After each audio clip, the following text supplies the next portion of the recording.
my homeboys died at the hands of my homeboys. That Nipsey shit, this was like the front line of that shit. Like I done lost most of my niggas. They be like, oh, you didn't slide for this nigga. Like, you right, cause my boy killed you. You know what I mean? Like what I know, and I don't have to say no names or situations, but anybody in my section know that.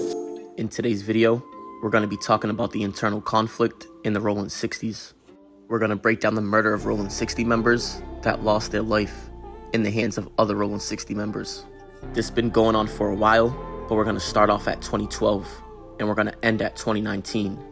And even though there could be more, we're going to break down 9 people that would lose their life. But let's get right into it. We're going to start off with the murder of Stephen Johnson, who was 21, and the murder of Giovanni Thomas, who was 27.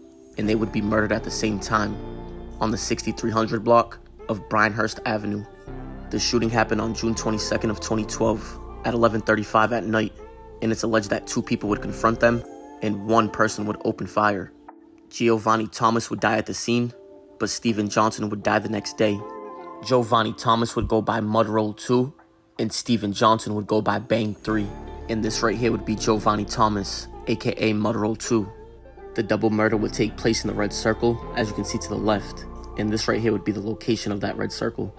Police would have no suspects, but after 4 months, they would get a lead, and that lead would tell them to look for 25-year-old Tyrone Corsi, and he would be wanted in connection with a double homicide. But after a few days of searching for him, they would find him in Las Vegas. This right here would be the mugshot of Tyrone Corsi, and his hood name is S. Bourne. They would extradite him back to Los Angeles on October 9th of 2012. But like we said, he was wanted in connection with the murder. But for some reason right here, they would only charge him with possession of a firearm on that same exact day. As you can see to the right, it says June 22nd of 2012, which would be the day of the double homicide. But he would have to sit in the county for almost a year, and then on March 22nd of 2013, he would be acquitted of that charge. And when looking into this case, I couldn't find any other articles other than this one saying that he was wanted in connection. So we're gonna move on to the next year, which would be 2013. And in that year, Charles Westby would be killed. Charles Westby would be an associate of the Rollin 60s, and he would live in the Dorset village. And allegedly, the reason behind him being killed would be because he got into an argument with somebody named Domer, who was from the Rollin 60s. And he would pull a gun out on Domer. He would point the gun at Domer and pull the trigger, but the gun would jam. And later on that day, Domer would come back and kill him. Domer was eventually arrested for this, and he was also charged with the murder of Eddie Boy and Cavett Watson. But that double murder would take place on October 6th of 2008, and he was accused of killing him with T-Bone from Rollin 60s. They would be co-defendants on the case, and we made a video about that. If you haven't checked it out, check it out after this. But now we're going to move on to the next year, which would be 2014, and in that year, somebody named Damon Jones, who was 37, would be killed on the 6800 block of 11th Avenue. This would be Damon Jones right here, and his hood name would be Lil Scooby. Lil Scooby would be in and out of jail so much that in 2003, an officer named Jeffrey Martin would make a report, and he would say that he rarely ever saw him in the hood because he was always in the county jail or in prison. But even though that was the case, Lil Scooby would be one of 28 Rollin 60s that were singled out in the 2003 Rollin 60 gang injunction. But when he came home in 2005, it's alleged that he would get into an argument with a Rollin 60 member, and that Rollin 60 member would shoot him, but he would survive, but he would be put in a wheelchair, and he would be paralyzed from the waist down.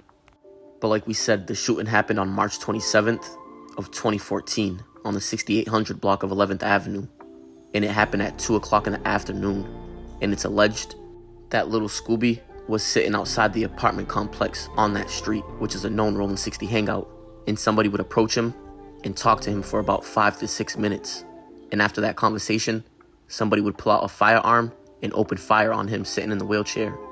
No arrest would be made in this case, but we're going to move on to the next situation, which would be the Nipsey situation in 2019, but we're going to keep it brief because everybody already knows the outcome that happened with that.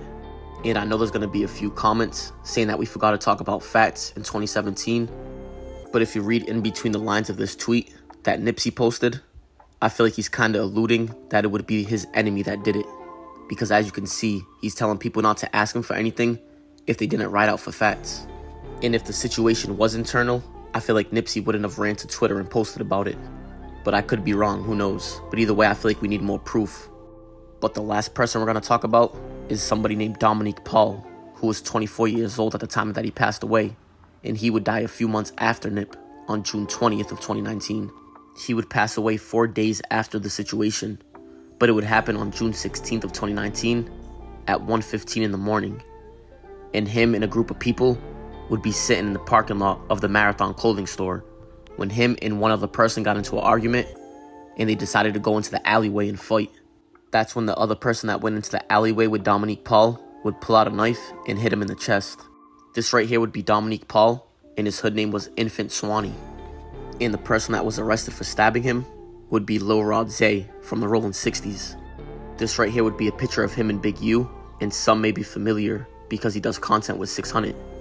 But this right here would be his Instagram, and as you can see, his name would be Dominique Blanton. Him and the victim would share the same exact first name. But he would be arrested exactly 1 month later, on July 17th of 2019. And they would charge him with 1 count of murder. And as you can see to the right, the offense date would be June 16th of 2019.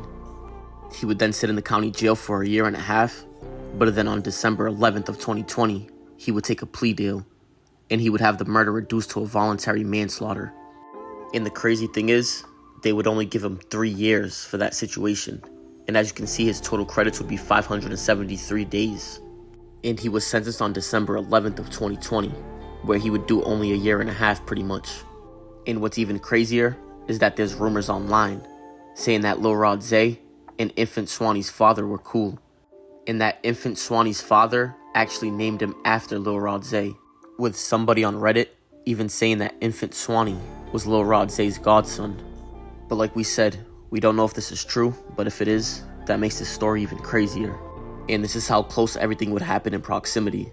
And as you can see, I labeled it with the years, with 2008 being Eddie Boy, 2012 being Mudroll and Bang, 2013 being Charles Westby, 2014 being Lil Scooby, and then 2019, as you can see the two at the top, would be Infant Swanee and Nip.